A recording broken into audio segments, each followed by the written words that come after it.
இப்பொழுதும் கர்த்தருடைய செய்தியை நம்முடைய ஊழியக்காரர் ரெவரண்ட் டாக்டர் விக்டர் விமல் அவர்கள் உங்களுக்கு அளிக்க இருக்கிறார்கள். செய்தியை கேட்டு நீங்கள் பயனடைந்து எங்களோடு கூட தொடர்பு கொள்ளுங்கள். கர்த்தர் உங்களை ஆசீர்வதிப்பாராக. ஆமென். Praise the Lord. கர்த்தருடைய பரிசுத்த நாமத்திற்கு மகிமை உண்டாவதாக. மேலே உங்களை சந்திக்கிறது குறித்து மிகுந்த சந்தோஷம். இந்த நாளிலும் கூட உங்கள் மத்தியிலே அடியேன் பகிர்ந்து கொள்ளக்கூடிய செய்தி ஆதியாகமம் 1 அதிகாரம் 16 வசனத்தை சார்ந்து நான் உங்களோடு கூட பேசப் போகிறேன். தேவன் வானத்தையும் பூமியும் உண்டாக்கினார், சிருஷ்டித்தார்.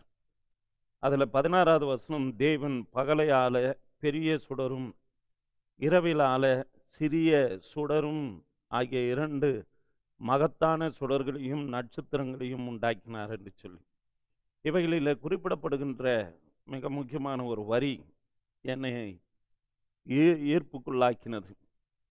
பகலை ஆள பெரிய சுடரும் இரவை ஆள சிறிய சுடரும் என்று சொல்லப்படுகிற இந்த வார்த்தையை தொடர்ந்து இந்த செய்திக்கு தலைப்பாக இரவை ஆளுகை செய்யுங்கள். இரவை ஆளுகிறவர்களே, ஒருவேளை இதுவரையில் நாம் மறந்து இருப்போம் என்று சொன்னால், இரவை ஆளுகிறவர்களாக நாம் மாற வேண்டும். இந்த பகுதியை நான் எப்படி சம்பந்தப்படுத்தி கொண்டு போகிறேன் என்கின்றத கர்த்தருடைய பிள்ளைகள் நன்றாய் புரிந்து கொள்ள வேண்டும். ஏனென்று சொன்னால், ஆண்டவர் சில நுட்பமான இரகசியமான வார்த்தைகளை வேதாகமத்திலே ஒரு சொற்களாக அது வந்திருக்கிறதை கவனியாமல் நாம் இருக்கிறோம். 1 கொரிந்தியர் 8:2 படியாக இன்னும் அறிய வேண்டிய பிரகாரமாக நாம் அறியவில்லை என்கின்றதை கர்த்தருடைய பிள்ளைகள் புரிந்து கொள்ள வேண்டும்.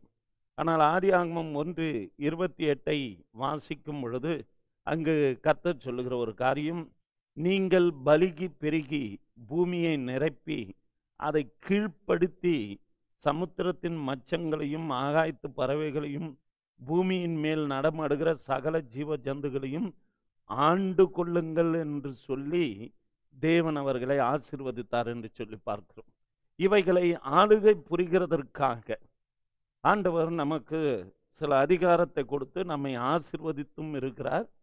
இவைகளை எல்லாவற்றையும் கீழ்ப்படுத்த வேண்டும் என்கின்ற அந்த கருத்துக்குள்ளே நம்மை கொண்டு வந்திருக்கிறார். ஆனால் நாம் இன்னும் சிலவற்றை புரிந்து கொள்ளாமல் செயல்படக்கூடியவர்களாக இருக்கிறோம். காரணம், இந்த ஆளுகையை நாம் செய்யக்கூடியவர்களாய் மாறினால் என்ன ஆகும் என்கின்றதை அறிந்திருந்த சாத்தான் 2 கொரிந்தியர் 4 அதிகாரம் 4 வசனத்தின்படியாக, இப்பிரபஞ்சத்தின் தேவனானவன் அவர்களுடைய மனதை குருடாக்கி என்று சொல்லி பார்க்கிறோம். எனவே சத்தியத்தை அறியாதபடிக்கு நம்முடைய மனதை குருடாக்கி இருக்கிறான். வசனங்களை நன்றாக கவனிக்கும் பொழுது இங்கு வேதாகமம் சொல்லுகிறது, இயேசு சொன்னார். யோவான் 16:33 வாசித்து பார்க்கும் பொழுது, உலகத்திலே உபத்திரவங்கள் உண்டு, ஆனாலும்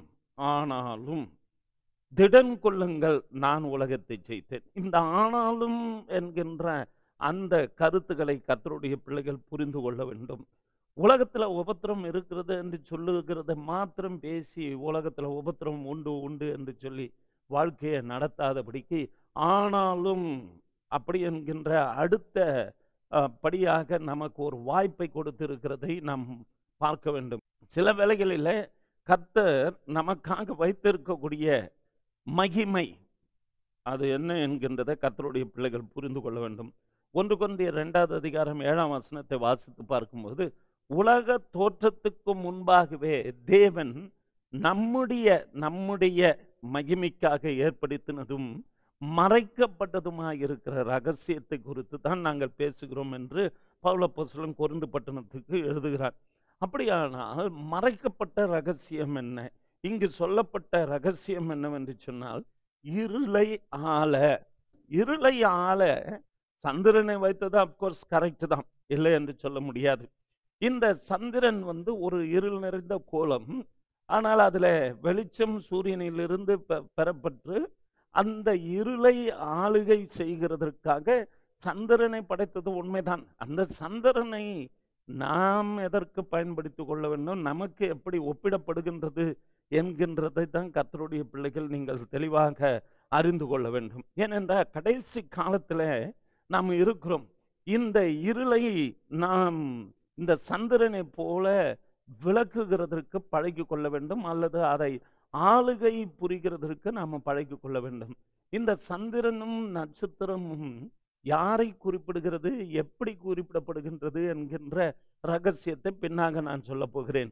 மனிதனுடைய ஆவிக்குரிய கண்கள் குருடாக்கப்பட்டது நிமித்தமாக நமக்கு இன்னும் கொஞ்ச காலத்துல தரிசனம் கூட கிடைக்கக்கூடாத ஒரு ராத்திரியும், குறி சொல்லக்கூடாத அந்தகாரமும் கடைசி காலத்துல வரப்போகிறது. ஏதோ உலகம் அழியும் என்று எதிர்பார்த்து கொண்டு இருக்கிற ஒவ்வொரு மக்களும் இந்த யுத்தத்தின் செய்திகள் மற்ற காரியங்கள் எல்லாம் பார்த்து கொண்டு வரும்போது நாம் கடைசி காலத்தில் இருக்கிறோம் என்கின்றதை ஆகிலும் அட்லீஸ்ட் நாம் புரிந்து கொள்ள வேண்டும். ஏசாயா தீர்க்கதரிசன புத்தகம் 60வது அதிகாரம் 2ஆம் வசனம் சொல்லுகிறது, இதோ காரிருள் மூடும். எதை மூடும்? பூமியை இருள் மூடும். ஆனாலும் உன்மேல் கர்த்தர் உதிப்பார், அவருடைய மகிமை உன்மேல் காணப்படும் என்று சொல்லப்படுகிறது. எனவே எனக்கு அருமையான கர்த்தருடைய பிள்ளையே, கடைசி காலத்தில் கர்த்தருடைய நாள் வருகிறது. அந்த நாள் அது இருளும் அந்தகாரமான மப்பும் மந்தாரமான நாள் என்று சொல்லி யோவேல் 2:2 சொல்லுகிற காரியத்தை குறித்து பார்க்கிறோம். எனவே எனக்கு அருமையான கர்த்தருடைய பிள்ளையே, ஆதியாகமம் 1வது அதிகாரம் 14வது வசனத்தை வாசித்து பார்க்கும் பொழுது இந்த நட்சத்திரங்கள், இந்த சூரியன், சந்திரன் எதை குறிப்பதற்காக அதை வைத்தார் என்று சொல்லி பார்க்கும் பொழுது காலங்களையும் அடையாளங்களையும் நாட்களையும் வருஷங்களையும் குறிக்கத்தக்கதாக பெரிய சுடரையும் சிறிய சுடரையும் உண்டாக்கினார். இந்த இதில் தான் அறிவை உணர்ந்து கொள்ள வைத்திருக்கிறார். அதுல குறிப்பிடுகின்ற கருத்துக்களை புரிந்து கொள்ளுங்கள். காலங்களையும் அடையாளங்களையும் நாட்களையும் வருஷங்களையும் என்று சொல்லி இங்க பார்க்கிற ஒரு குறிப்பிடப்படுகின்ற காரியத்தை நாம் பார்த்து வருகிறோம். என்ன நினைக்கிறோம்? நாள், இரவு வேலை, பகல் வேலை, நாட்கள், வருஷம், 24 மணி நேரம் கணக்கு, இதை நம்ம காலங்கள் அப்படி இப்படின்னு பேசிட்டு வரோம். நல்லதுதான், சரியான காரியங்கள் தான். ஆனாலும் வேதம் என்ன சொல்லுகிறது? சங்கீதம் 19:2 வாசித்து பார்க்கும்போது பகலுக்கு பகல் வார்த்தைகளை பொழிகிறதாம். என்ன வார்த்தைகளை பொழிகிறது? பகலுக்கு பகல் தேவன் கொடுத்திருக்கக்கூடிய இந்த வார்த்தைகளை பகல் தெரிவிக்கிறது. ஆனால் ராக்காலம் என்ன செய்கிறது? இரவுக்கு இரவு அறிவை தெரிவிக்கிறது. ஏன் என்று சொன்னா, கர்த்தருடைய பிள்ளைகளுடைய அறிவு மங்கி போகிறது, ஞானம் வெளிப்படாதபடிக்கு அது இருளாக்கப்படுகிறது. அந்த ஞானம் வெளிப்படாதபடிக்கு இப்பிரபஞ்சத்தின் தேவனானவன் இந்த வேதத்தில் உள்ள ரகசியங்களை புரிந்து கொள்ளக்கூடாதபடிக்கு காலங்களை இன்டர்பிரேஷன் இப்படி பண்ணு, இதுதான் நாட்களை பண்ணு, வருஷங்களை பண்ணு. இது நாட்களும் வருஷங்களும் அதிலேயே குறிப்பிடப்பட்டிருக்கிறது. அடையாளங்கள் என்று சொல்லப்பட்டிருக்கிறது எதுல? ஆதியாகமம் 1:14 காலங்கள் என்று குறிப்பிடப்பட்டிருக்கிறது. என்ன ரகசியம்? பகலுக்கு பகல் வார்த்தைகளை பொழிகிறதாமே. என்ன வார்த்தைகளை பகல் பொழிகிறது? சூரியன் எதை பொழிகிறது? யோசிக்கணும். இரவுக்கு இரவு, ஒவ்வொரு நாளுக்கு நாள் அது அறிவை தெரிவிக்கிறதாம். யோசித்து பார்த்தால் நட்சத்திர மண்டலங்களை எல்லாம் பார்க்கும் பொழுது ஆராய்ச்சியாளர்கள் ஆராய்ச்சி செய்து கொண்டு வருகிறார்கள். எவ்வளவு தூரம் பயணம் மேற்கொள்ள வேண்டும், அதனுடைய அந்த பிளானட் எங்க இருக்கிறது, இது எங்க இருக்கிறது, அவனுடைய அறிவை வளர்த்தி செய்யக்கூடிய அளவுக்கு அது போய்கொண்டு இருக்கிறது. ஆனாலும் இது அறிவை தெரிவிக்கக்கூடிய ஒன்று என்று சொல்லும் பொழுது என்ன காலத்தில் இருக்கிறோம்? எதுக்காக இரவை ஆளுகை செய்ய வேண்டும்? அதை இரவை வெளிச்சமாக்குகிறதற்கு என்று போடலாமே. தமிழாக்கத்தில் இரவை ஆளுகை செய்ய, ஆளுகிறதற்காக என்று குறிப்பிடப்பட்டிருக்கிறது. அது சந்திரனை குறிக்கிறதாக இருக்கட்டுமே, நட்சத்திரங்களை குறிக்கிறதாகவே இருக்கட்டுமே, உன்னை ஆளுகை செய்யும்படிக்காக, கீழ்ப்படுத்திக் கொள்ளும்படிக்காக அவர் கையிட்டு, அவர் சிருஷ்டித்த கையின் கிரிகளின் மீதெல்லாம் உனக்கு அதிகாரத்தை கொடுத்து வைத்திருக்கிறாரே, இன்னும் நீ ஆளுகை செய்யாதபடிக்கு பிரசங்கங்கள் எப்படி இருக்கிறது? 1000 வருட அரசாட்சியிலே நாமெல்லாம் கூட அவரோடு சேர்ந்து ஆளுகை செய்வோம். 1000 வருட அரசாட்சி வரையில உன்னை வைத்திருக்கும்படிக்காக பிசாசானவன் என்ன பண்றான்? இப்பொழுது என்னை ஆளுகை செய்யாதே, இருளின் மீது அதிகாரத்தை செலுத்தாதே, அந்தகாரத்தின் மீது ஆளுகை செய்யாமல் இருக்கும்படிக்காக அவன் ஒரு டைவர்ஷன் கொடுத்துட்டு இருக்கிறான். ஆனால் 2 பேதுரு 1:19 ஒரு க்ளூ கொடுக்கப்பட்டு இருக்கிறது. என்ன என்று சொன்னால், உங்களுடைய இருதயங்களிலே தேவன் பிரகாசிக்கக்கூடியவராக இருக்கிறார். அது பிரகாசிக்கிறதுக்கு வேத வசனத்தை கவனிக்கிறது நல்லது. இருளுள்ள ஸ்தலத்தில் பிரகாசிக்கிற விளக்கை போன்ற அவ்வசனத்தை கவனித்திருப்பது நலமாயிருக்கும். அதுல வசனத்தை கவனிங்க. அங்கே என்ன சொல்லப்படுகிறது? இருளுள்ள ஸ்தலத்தில் பிரகாசிக்கின்ற விளக்கை போன்ற வசனத்தை. எனவே வசனம் அதுல 2 பேதுரு 1:19 இது தெளிவாக சொல்லப்பட்டு இருக்கிறது. எனவே இந்த வசனத்துக்குள்ளே ஏதோ ஒரு ரகசியம் மறைக்கப்பட்டு இருக்கிறது, மறைப்பொருளாக இருக்கிறது. அதனால தான் அவன் பவுல் அப்போஸ்தலன் கொரிந்து பட்டணத்துக்கு எழுதும் பொழுது, இந்த மறைக்கப்பட்டதுமாய் இருந்த யாருடைய மகிமைக்காக? நம்முடைய மகிமைக்காக, என்னுடைய மகிமைக்காக, உங்களுடைய மகிமைக்காக, தனிப்பட்ட உன்னுடைய மகிமைக்காக ஏற்படுத்தினதுமான தேவ ரகசியம், மறைக்கப்பட்டதுமான தேவ ரகசியம். அதை தான் இங்கு பேதுரு சொல்லும்போது அவ்வசனத்தை கவனிக்கிறது நலமாயிருக்கும். அந்த வசனம் என்ன சொல்லப்படுகிறது? அது நம்மில் உதிக்கும் வசனம் ஒரு சிறிய சுடர் போன்றுதான். அந்த வசனம் என்ன செய்கிறது? நாம் ஜீவ வசனத்தை பிடித்து கொண்டு சுடர்களைப் போல பிரகாசிக்கிற நீங்கள் சுடர்களைப் போல பிரகாசிக்க வேண்டும் என்று சொல்லி பவுல் அப்போஸ்தலன் பிலிப்பு பட்டணத்துக்கு 2வது அதிகாரம் 14வது வசனத்தில் எழுதியிருக்கக்கூடிய அந்த வார்த்தைகளை நாம் பிடித்து கொண்டு வாக்குத்தத்தமாக இருப்போமானால் நாமும் கூட சுடர்களைப் போல பிரகாசிக்கக்கூடியவர்களாக இருப்போம். ஏனென்று சொன்னால் நாம் முதல்ல அவருடைய பிள்ளைகளாக இருக்கவில்லை. 1 பேதுரு 2வது அதிகாரம் 8லிருந்து 10 வசனங்களை வாசித்து பார்க்கும் பொழுது, நீங்களோ உங்களை அந்தகாரத்தினின்று தம்முடைய ஆச்சரியமான ஒளியினிடத்திற்கு வரவழைத்தவருடைய புண்ணியங்களை அறிவிக்கும்படிக்காக நீங்கள் தெரிந்து கொள்ளப்பட்ட சந்ததியாயும் ராஜரிகமான கூட்டமாயும் பரிசுத்த ஜாதியாகவும் அவருக்கு சொந்த ஜனமாயிருக்கிறீர்கள்.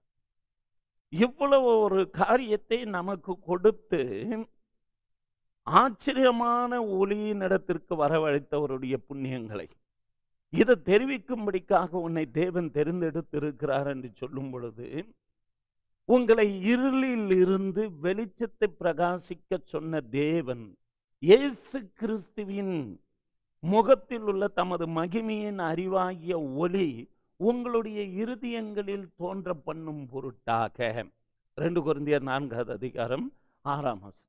எனவே உன்னுடைய இருதயத்திலே தேவன் பிரகாசிக்க விருப்பப்படுகிறார். உன்னை பிரகாசிக்க பண்ண வேண்டும் என்று சொல்லி விருப்பப்படுகிறார். எதுக்கு?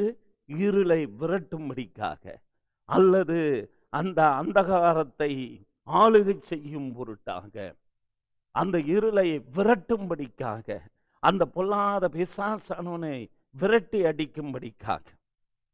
வேதாகமம் சொல்லுகிறது, நிறைய காரியங்களை நாம் மேற்கொள்ள வேண்டியவர்களாக இருக்கிறோம். சங்கீதம் 91:6வது வசனத்தை வாசித்து பார்க்கும் பொழுது, அந்த மரண இருள் ஒரு மனிதனை மூடிக்கொள்ளக்கூடியதாக இருக்கிறது. இருளில் நடமாடும் கொள்ளை நோய்க்கும் இரவில் உண்டாகுகிற பயங்கரம். ராத்திரி நேரத்தில் என்னென்ன சம்பவம் நடைபெறுகிறது? எப்படி இந்த வைரஸ் இரவு வேளைகளில் ஸ்ப்ரெட் ஆகுது, சில வேளைகளில் பகலில் ஸ்ப்ரெட் ஆகிற வைரஸ். நான் அதெல்லாம் டீட்டெயிலாக எடுத்துக்கொண்டு போக விருப்பப்படவில்லை. கர்த்தருடைய பிள்ளைகளை நீங்கள் நன்றாய் புரிந்து கொள்ள வேண்டும். இருளில் நடமாடும் கொள்ளை நோய், இரவில் உண்டாகுகிற பயங்கரம். இருளுடன் நமக்கு ஐக்கியம் இருக்கக்கூடாது என்று சொல்லி 2 கொரிந்தியர் 6:14 சொல்லப்படுகிறது. நாம் வேறு விதமான இன்டர்பிரிட்டேஷனை கொடுத்து அந்தகார பிள்ளைகளோடு கூட, இந்த இருளின் பிள்ளைகளோடு கூட நமக்கு ஐக்கியம் இருக்கக்கூடாது, அஞ்ஞானிகளோடு கூட, பாவிகளோடு கூட, இப்படி என்று சொல்லி நமக்கு ஒரு வியாக்கியானம் விளக்கத்தை கொரிந்து பட்டணத்துக்காக பவுல் அப்போஸ்தலன் எழுதின சில வார்த்தைகளை நாம் பிடித்து கொள்கிறோம். ஆனால் இங்கு வேதம் என்ன சொல்கிறது? உன்னை உருவாக்கின தேவன், நம்முடைய தேவனில் எவ்வளவேனும் இருள் இல்லை என்று சொல்லி 1 யோவான் 1வது அதிகாரம் 5ஆம் வசனம் சொல்லும் பொழுது, அதனாலே அவருடைய பிள்ளைகள் இருளுக்கு உள்ளானவர்கள் அல்ல என்று சொல்லி 1 தெசலோனிக்கேயர் 5வது அதிகாரம் 5ஆம் வசனம் தெளிவாக சொல்லுகிறது. இந்த அடிப்படையில பார்க்கும் பொழுது உலகத்தில் வந்து எந்த மனுஷனையும் பிரகாசிப்பிக்கிற மெய்யான ஒளி இயேசு கிறிஸ்து என்கின்றதை யோவான் 1:9 நாம் வாசிக்கிறோம். எனவே எனக்கு அருமையான கர்த்தருடைய பிள்ளைகளே, சங்கீதக்காரன் சொல்லுகிறான், சங்கீதம் 136:9, இரவில் ஆல சந்திரனையும் நட்சத்திரங்களையும் படைத்தவரை துதி. அதை ஆளுகை செய்கிற சந்திரன நட்சத்திரத்தை துதிக்கணும் என்று சொல்லி இருக்கு. நான் இதுல தேவன் எனக்கு வெளிப்படுத்தின காரியம், நீங்கள் அந்தகாரத்தில் இருந்தீர்கள், இருளின் பிள்ளைகளாக இருந்தீர்கள், வெளிச்சத்தை காணாது இருந்தீர்கள், புறஜாதியாராய் இருந்தீர்கள். உங்களை அந்த அந்தகாரத்தில் நின்று தம்முடைய ஆச்சரியமான ஒளியினிடத்திற்கு வரவழைத்தவர் என்கின்றதை கர்த்தருடைய பிள்ளைகள் புரிந்து கொள்ள வேண்டும். அந்த இருள் என்று சொல்லுகிறது என்னவென்று சொன்னால், இந்த சந்திரன் கூட ஒரு இருள் கோலம்தான். இது எப்படி இந்த இரவை ஆளுகை செய்கிறது என்று சொன்னால், அந்த சூரியனில் இருந்து வருகின்ற ஒளியை பெற்று அது ரிஃப்ளெக்ட் ஆகுது. அதனால ஒரு டிம் லைட்டோடு கூட அந்த இருளை நீக்கக்கூடிய ஒரு கோலமாய் அது இருக்கிறது. எனவே எனக்கு அருமையான கர்த்தருடைய பிள்ளையே, இருளிலிருந்து வெளிச்சத்துக்குள் வரவழைத்தவர், உன்னை வெளிச்சமாக்கும்படிக்காக, உனக்குள்ளே ஒளி உண்டாகும் பொருட்டாக, அப்படி என்று கூறப்படுகின்ற இந்த வசனங்கள் எல்லாம் தியானித்து பார்க்கும்போது, நீதியின் சூரியனாகிய இயேசு கிறிஸ்துவின் இடத்திலிருந்து அருள் பெற்று அவருடைய ஒளியை பெற்று நாமும் அதை பிரதிபலிக்கக்கூடிய ஒரு சந்திரனை போல மாற வேண்டும். சந்திரனுக்கும் நட்சத்திரத்துக்கும் என்ன சம்பந்தம் அப்படி என்று சொல்லி பார்க்கும்போது, நீங்கள் அங்கு ஆதியாகமம் பகுதியிலே போவீர்கள் என்று சொன்னால், யோசேப்பு ஒரு சொப்பனத்தை கண்டதாகவும் அதை போய் அவர் தகப்பனிடத்தில் சொல்லும் பொழுது ஒரு சின்ன பிரச்சனை ஏற்படுகிறது. என்ன? சூரியனும் சந்திரனும் நட்சத்திரங்களும் அவனை வணங்கினதாம். அதுக்கான அர்த்தம் என்னது? தகப்பனும் தாயாரும் அவனுடைய உடன் பிறந்த சகோதரர்கள் எல்லாம், நட்சத்திரங்களாக இருக்கிற சகோதரர்கள் எல்லாரும் தரை மட்டும் குனிந்து வணங்க வருவோமோ என்று கோபப்பட்ட காரியத்தை குறித்து ஆதியாகமம் 37வது அதிகாரம் 9-10வது வசனத்தை வாசிக்கிறோம். அது நபர்களை குறிக்கக்கூடியதாக இருக்கிறது. ஆனால் சங்கீதம் 104:19 சந்திரனை கால குறிப்புக்காக தேவன் படைத்தார் என்று குறிப்பிட்டு இருந்தாலும், அது யாரை குறிக்கக்கூடியதாக இருக்கிறது என்று சொன்னால், அந்த உன்னத பாட்டிலே அவர் சொல்லும் பொழுது மணவாட்டி அந்தஸ்தை பெற்றவர்களை பற்றி சொல்லும்போது சந்திரனை போல அழகும் என்று சொல்லி உன்னத பாட்டு 6:10 வாசிக்கிறோம். அப்படியானால் மணவாட்டி சபை என்று சொல்லுகிறது சபையில் உள்ள அங்கத்தினர்கள், அந்த ஆண்டவருடைய வருகைக்கு ஆயத்தமாகுகிற சீயோன் குமார்த்திகளாக இருக்கிற கர்த்தருடைய பிள்ளைகளை சொல்லக்கூடிய ஒரு வார்த்தையாக இருக்கிறபடினாலே அது சபையை குறிக்கக்கூடியதாக இருக்கிறது, விசுவாசியை குறிக்கக்கூடியதாக இருக்கிறது, மணவாட்டி அந்தஸ்தை பெற்றவர்களை குறிக்கக்கூடியதாக இருக்கிறது. ஏசாயா தீர்க்கதரிசன புத்தகம் 60வது அதிகாரம் 1ஆம் வசனம் சொல்லுகிறது, நீ எழும்பி பிரகாசி, உன் ஒளி வந்தது அப்படி என்று சொல்லி. ஆமா, எழும்பி பிரகாசி, உன் ஒளி வந்தது. எங்க இருந்து வந்தது? சந்திரன் எங்கிருந்து ஒளியை பெறுகிறது? சந்திரன் சூரியனில் இருந்து அந்த ஒளியை பெற்று பிரதிபலிக்கக்கூடியதாக இருக்கிறது. அந்த ஒளி இருளை ஆளுகை செய்யக்கூடியதாக இருக்கிறது. மல்கியா தீர்க்கதரிசன புத்தகம் 4வது அதிகாரம் 2ஆம் வசனம் சொல்லுகிறது, நீதியின் சூரியனாகிய இயேசுவின் இடத்திலிருந்து. நீதியின் சூரியன் என்று யாரை குறிப்பிடுகிறது? இயேசுவிடத்திலிருந்து வர வேண்டும். எனவே அந்த நாளிலும் இந்த நாளிலும் விசுவாச சந்ததிகளாய், ஆபிரகாமின் சந்ததிகளாய் நாம் இருக்கிறோம் என்கின்றதை கர்த்தருடைய பிள்ளைகள் புரிந்து கொள்ள வேண்டும். ஏன் என்று சொன்னால், ஆபிரகாமை தேவன் வெளியே கொண்டு வந்து அழைத்து வந்தார். வானத்தை அண்ணாந்து பார்க்கக்கூடிய அவைகளை என்ன கூடுமானால் என்ன என்று சொன்னார். இந்த திரளான கூட்டம் போல உன்னுடைய சந்ததி இருக்கும் என்று ஆதியாகமம் 15:5 குறிப்பிடப்படுகின்றது. அது மாத்திரமல்லாதபடிக்கு ஆதியாகமம் 22:17 அங்கு சொல்லப்படுகிற வாக்குத்தத்தம் என்ன சொல்லப்படுகிறது? அவனை ஆசீர்வதித்து உன் சந்ததியை வானத்து நட்சத்திரங்களைப் போல பெருக பண்ணுவேன் என்றும் உன் சந்ததியார் தங்கள் சத்துருக்களின் வாசல்களை சுதந்திரித்துக் கொள்வார்கள் என்று சொல்லப்படுது. சத்துருவின் வாசல்களை சுதந்திரித்துக் கொள்வார்கள் என்று லிட்டரலாக குறிப்பிடுகின்றதை அந்த நாளில் இருக்கக்கூடிய அந்த 7 ஜாதிகளை துரத்தி விட்டு கானான் தேசத்துக்குள்ளே பிரவேசிப்பார்கள் என்கின்றது ஒரு ஆங்கிள் சரியாக இருந்தாலும் கூட, உன்னுடைய எதிராளியாக அவன் பிசாசான், உன் எதிராளியாகிய பிசாசான் கர்ஜிக்கிற சிங்கம் போல யாரை விழுங்கலாம் என்று சொல்லி வகை தேடி சுற்றி திரிகிறானே, அவனுக்கு நீ எதிர்த்து நிற்க வேண்டும். உன்னைதான் அது சொல்லுகிறது. நட்சத்திரங்கள் என்று சொல்லுகிறது. அந்த விசுவாச தகப்பனாகிய ஆபிரகாமின் சந்ததியிலே விசுவாசத்தின் அடிப்படையில் வந்திருக்கிற நாம் எல்லாரும் அதன் நட்சத்திரங்களாக அங்கு குறிப்பிடப்படுகின்றது. இன்னும் தெளிவாக நீங்கள் பார்க்க வேண்டும் என்று சொன்னால், உபாகமம் 28வது அதிகாரம் 62ஆம் வசனத்தை வாசித்து பார்க்கும் பொழுது, வானத்து நட்சத்திரங்களைப் போல் இருந்த நீங்கள் என்று சொல்லி இஸ்ரவேல் ஜனங்களை குறிப்பிடக்கூடியதாக இருக்கிறது. எனவே எனக்கு அருமையான கர்த்தருடைய பிள்ளையே, நாம் இருளின் அந்தகார பிரபுவை ஆளுகை செய்ய வேண்டும். ஆனால் மாறாக அவன் உங்களை மிரட்டுகிறான், உங்களை ஆளுகை செய்கிறான்.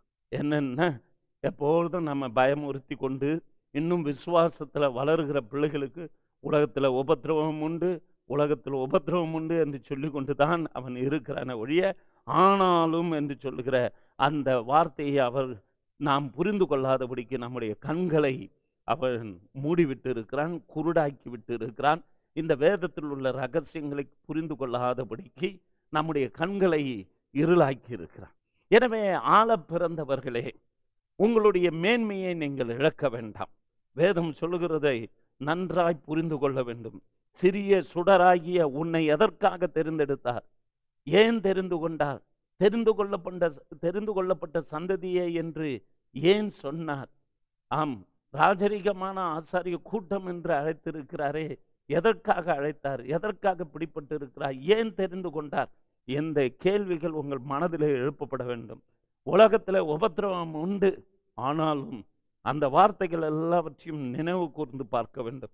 ஏதோ நாம் ஆராதனைக்கு போகிறோம், சத்தியத்தை கேட்கிறோம், அந்த வாரத்தில் ரொம்ப சந்தோஷமாக தேவனை துதித்து ஆடி பாடி மகிழ்ந்து அதோடு நம்ம வீட்டுக்கு வந்துடுறோம்.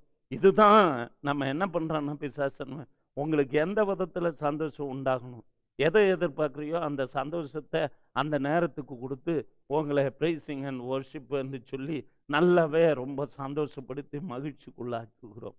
அதை இம்ப்ளிமெண்ட் பண்ணுகிறதும், அதை ரிசர்ச் பண்ணி அந்த அந்த காரியத்தில் அந்த வசனத்தை கை கொண்டு நாம் ஜெயம் பெறக்கூடியவர்களாக இன்னும் நாம் எழுமாமல் இருக்கிறோம். பிசாசானவனுக்கு எதிர்த்து நில்லுங்கள், அப்பொழுது அவன் உங்களை விட்டு ஓடி போவான் என்று யாக்கோபு 4:7 வசனம் சொல்லுகிறது. எனவே இரவில் உண்டாகுகின்ற பயங்கரம், பகலில் பறக்கும் அம்பு, இருளில் நடமாடும் கொள்ளை நோய்க்கு இதுக்கெல்லாம் பயப்படாதபடிக்கு அதை வெற்றி பெற வேண்டும் என்கின்றது கர்த்தருடைய பிள்ளைகள் நீங்கள் அறிந்து கொள்ள வேண்டிய மிக முக்கியமான ஒரு காரியம். அதுதான் யோபு சொல்லுகிறான், தனிப்பட்ட மனிதனுடைய வாழ்க்கையில ஏற்படுகிற சஞ்சலமான இரவுகள் எனக்கு நேரிட்டது என்று யோபு சொன்னான். மரண இருள் என் கண் இமைகளின் மேல் உண்டாகியிருக்கிறது என்று யோபு 16:16 வாசிக்கிறோம். எனவே சங்கீதக்காரன் சொல்லும் பொழுது, மரண இருளின் பள்ளத்தாக்கில் நடந்தாலும் நான் பொல்லாப்புக்கு பயப்படேன் என்று சொல்லுகிறான். மரண இருள் என்கின்றது வந்தாலும் அவனை சஞ்சலமாக்குகின்ற இரவுகள் வந்து கொண்டு இருக்கிறது. உலகத்தில் ஒவ்வொரு விசுவாசிக்கும் உபத்திரவம் பாடுகள் என்று சொல்லி வந்தாலும் கூட அவைகளை மேற்கொள்ளத்தக்கதான அதிகாரமும் ரகசியமும் இரவை ஆளுகை புரியக்கூடிய சந்திரன், நட்சத்திரங்கள் என்று சொல்லுகிற உங்களையும் என்னையும் தேவன் தெரிந்தெடுத்து இருக்கிறபடியினாலே நாம் ஒரு பொழுதும் சோர்ந்து போகாதபடிக்கு உங்களுடைய இருதயங்களிலே அவர் பிரகாசித்தார் என்கின்ற அந்த 2 கொரிந்தியர் 4வது அதிகாரம் 6ஆம் வசனத்தையும் பயன்படுத்தி கொண்டு, இதோ ஆண்டவர் சொன்ன ஒவ்வொரு வசனங்களை பிடித்து கொண்டு நாம் உலகத்தில் சுடர்களைப் போல பிரகாசிக்க வேண்டியவர்களாக நாம் இருக்கிறோம். எனவே இருளை ஆள பிறந்த சிறிய சுடர் என்கின்றதை நீ மறந்து விடாதே. நீதான் அந்த நட்சத்திரம், நீதான் அந்த சந்திரன். உனக்கு ஒளியை கொடுக்கக்கூடிய நீதியின் சூரியனாகிய இயேசு கிறிஸ்து இருக்கிறார். அவருடைய ஒளி உன்னுடைய இருதயத்துக்குள்ளே பிரகாசிக்கக்கூடியதாக இருக்கிறபடினால் நீ ஒரு பொழுதும் கவலைப்பட வேண்டிய அவசியமில்லை. இன்றைக்கு நாம் ஒரு வெற்றி வாகை சூட வேண்டும். இருளை ஆளுகை புரிய வேண்டும். 1000 வருட அரசாட்சியில் ஆளுகை புரியலாம் என்று சொல்லி உன்னை ஏமாற்றி கொண்டிருக்கக்கூடிய அந்த தீய சாத்தானை மேற்கொள்ள வேண்டும். நிச்சயமாக ஆண்டவருடைய ஆளுகையிலே நாம் ஆளுகை செய்ய போகிறது உண்மைதான். ஆனால் இன்றைய தினங்களிலே நீ ஆளுகை புரிய வேண்டும் என்கிறது தேவனுடைய அனாதி தீர்மானமாக இருக்கிறபடினாலே அந்தகார இருளில் இருந்து உன்னை வரவழைத்தவருடைய புண்ணியங்களை அறிவிக்கிறதற்கும் அவனை எதிர்த்து நிற்கவும் அவனை விரட்டுகிறதற்கும் தேவன் உன்னை தெரிந்தெடுத்து இருக்கிறார் என்கின்றதை மறந்து விடாத சகோதரனே சகோதரியே, எழும்பு. உன் ஒளி வந்தது. பிரகாசிக்க வேண்டும். அவனை மேற்கொள்ள வேண்டும். ஜெய கிறிஸ்து உனக்கு ஜெயத்தை கொடுப்பார். எல்லாவற்றிலும் உனக்கு வெற்றி சிறக்க பண்ண வல்லவராகிய தேவன் உன்னோடு கூட இருக்கிறார். எனவே நாம் கண்களை மூடி ஜெபம் பண்ணுவோம். நல்ல தேவனாகிய கர்த்தாவே, இந்த அருமையான வேலைக்காய் உம்மை நன்றியோடு ஸ்தோத்திரிக்கிறேன். எப்பொழுதும் உம்முடைய சமூகத்திலே நாங்கள் வந்து நிற்கிறோம் ஆண்டவரே. வேதத்தில் உள்ள ரகசியங்களையும் மறைப்பொருள்களையும் எங்களுடைய கண்கள் காணும்படிக்காக, ஏதோ வேதத்தில் உள்ள அதிசயங்களை காணும்படி என் கண்களை திறந்தருளும் என்று சொல்லி சங்கீதக்காரன் சொன்னது போல சங்கீதம் 119:18 வசனத்தின்படியா இன்றைய நாட்களிலே இரவை ஆளுகை செய்கிறதற்காக எங்களுக்கு நீர் அதிகாரம் கொடுத்தபடினாலே உம்முடைய சமூகத்தில் வந்து நிற்கிறோம். ஊரி ஷிம்மலா லாதூனா மௌஷபாரா தூனா மௌதி, இடரல்களை உண்டு பண்ணுகிற போராட்டத்தின் ஆவிகளே, ஏதோ ஒரு தரிசனத்தை நான் பார்த்து கொண்டிருக்கிறேன். உன் கால் நடக்கும் பொழுது இடறி போகிற அளவுக்கு உன்னுடைய நரம்பு மண்டலங்களை பாதித்து கொண்டு இருக்கக்கூடிய பலவீனத்தின் ஆவியை, உன்னை சோர்ந்து போகும்படிக்காக செய்கிற அந்தகாரத்தின் இருளே, கர்த்தருடைய அதிகாரம் உள்ள நாமத்தினால உனக்கு கட்டளை கொடுக்கு. ரிமாலா ஷிபராபாலா தூண மௌதி ஆராலா ஷபாரா, சுந்தரம் என்கின்றவரே, நீ படுத்த படுக்கையா இருக்கிற காட்சி, இரவில் வருகின்ற அந்த பயங்கரத்துக்கு உன்னை விடுவிக்க அவர் வல்லமையுடையவராக இருக்கிறார். அந்த தேவன் இந்த ராத்திரி வேளையிலும் ஏதோ இந்த சத்தியத்தை கேட்டுக்கொண்டு இருக்கிற இந்த வேளையில அந்த இரவுக்கு அந்த இருளுக்கு அதிபதியாகிய இப்பிரபஞ்சத்தின் தேவனானவன் உன் மனதை குருடாக்கினான் என்று நான் நினைக்கிறேன். ஏதோ அவைகளிலிருந்து விடுதலை பெறுகிறதற்கு இந்த சத்திய ஆவியானவர் வசனத்தை கொண்டு மேற்கொள்ளத்தக்கதாக உனக்கு கிருபை பாராட்டுவாராக. மௌலியா ராலா பௌ ஷபாராதுனா மௌதிமியா, எல்லா விதங்களிலும் பலவீனப்படுத்தி கொண்டும் வீட்டிலே குழப்பத்தை உண்டு பண்ணி கொண்டும் இருக்கிற சில சூழல்களை பார்க்கிறேன். பிள்ளைகளின் நிமித்தமாக ஆட்டி படைக்கக்கூடிய பொல்லாத ஆவி, ஒரு குடும்பத்தில் இருக்கக்கூடிய மூத்த பிள்ளை எப்பொழுதும் தன் தாயை அவலட்சணமாய் பேசுகிற வார்த்தைகளையும் எப்பொழுது கேட்டுக்கொண்டு பணத்தை பறிக்கும்படிக்காக மிரட்டும்படிக்காக இருக்கக்கூடிய உன் செயல்கள் எல்லாம், என் மகன் திருந்த மாட்டானோ, அன்றைய தினத்தில் நான் இவனை ஆண்டவருக்கு என்று ஒப்பு கொடுத்தேன் என்று சொல்லுகிற உன் அங்கலாய்ப்பின் சத்தம் இப்பொழுதும் கேட்டுக்கொண்டு இருக்கிறது. என் கண்களிலே அந்த தரிசனம் ஓடிக்கொண்டு இருக்கிறது. கவலைப்படாதே. ஏதோ நீ அந்த தீய சக்தியை மேற்கொள்கிறதற்கு எழும்பி பிரகாசி. தேவ வசனமாகிய வசனத்தை பிடித்து கொண்டு எழும்பு. ஏதோ உன் ஒளி வந்தது. கர்த்தர் கிரியை செய்யக்கூடியவராக இருக்கிறார். இந்த சத்தியத்தை கேட்டுக்கொண்டு இருக்கிற ஒவ்வொரு பிள்ளைகளுடைய மனதில் காணப்படுகின்ற இருள்களையும் அந்தகாரத்தின் இருள்களையும் நீக்கி போடும்படிக்காக ஜெபிக்கும். இன்னும் அநேக காரியங்களை சொல்லக்கூடியதாக இருந்தாலும் நேரம் இல்லாததினால் இதை நிறுத்துகிறேன் ஆண்டவரே. ஒவ்வொரு பிள்ளைகளுடைய வாஞ்சைகளை நிறைவேற்றி உம்முடைய நாமத்தை மேன்மைப்படுத்திக் கொள்ள வேண்டுமா ஜெபிக்கும். உற்சாகத்தின் ஆவியை தாரும். 1000 வருட அரசாட்சி அல்ல, இன்றைய ஆளுகை புரிய வேண்டும் ஆண்டவரே. இன்றைய அரசாட்சி செய்ய வேண்டும் ஆண்டவரே. சத்துருவின் மீது அதிகாரத்தை பிரகடனப்படுத்தத்தக்கதான தெய்வீக வல்லமையுள்ள வார்த்தைகள் ஒவ்வொருவருடைய வாயில புறப்பட வேணுமா ஜெபிக்கிறேன். கர்த்தனை பொறுப்பெடுத்துக் கொள்வீராக. இயேசுவின் நாமத்தில் பிதாவே, ஆமென். Praise the Lord. கர்த்தர் உங்களை ஆசீர்வதிப்பார். நீங்கள் எங்களோடு கூட தொடர்பு கொள்ள விரும்பினால் எங்களுடைய விலாசம் reverend doctor Victor Vimal, chosen generation assembly, number 97 church street, Govindaraj Nagar, Otteri, Vellore 632002.